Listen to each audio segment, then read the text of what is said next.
చేశారు. Court notice ఇదే search warrant ఇచ్చింది. ఈ సెర్చ్ వారెంట్ని తీసుకుని బాంబేకి వెళ్ళారు. అక్కడ పోలీసులకి చెప్పాలి, ఇట్లాగ సోన్సో మేము వారెంట్ తీసుకొచ్చాము, సోన్సో వాళ్ళ ఇంటికి వెళ్తున్నాం. ఒకళ్ళు కాదు, ఇద్దరు కాదు, మహిళా పోలీసులు కూడా వెంట పెట్టుకుని వెళ్ళారు. అవన్నీ చట్టబద్ధంగానే జరుగుతాయి. అట్లాగే అక్కడికి వెళ్ళినప్పుడు వెళ్ళాక అరెస్ట్ చేయడం, తీసుకురావడం ఇవన్నీ జరిగింది.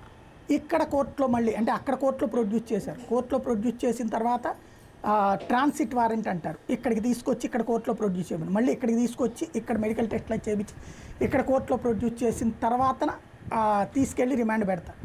ఇదంతా సిస్టమేటిక్గా జరిగింది. అయితే ఎఫ్ఐఆర్ కట్టిన చోటన వీళ్ళు ఇన్ఫ్లుయెన్స్కు లోనయ్యారు అన్నటువంటి విషయం బయటపడింది. ఎఫ్ఐఆర్ ఏమో ఒక డేట్ని కడితే అంతకు ముందు రోజునే టిక్కెట్లు బుక్ చేశారు అన్నటువంటిది దర్యాప్తు అధికారిని కనిపెట్టినటువంటి అంశం. దాని ఆధారంగానే ఇప్పుడు కేసు నమోదు.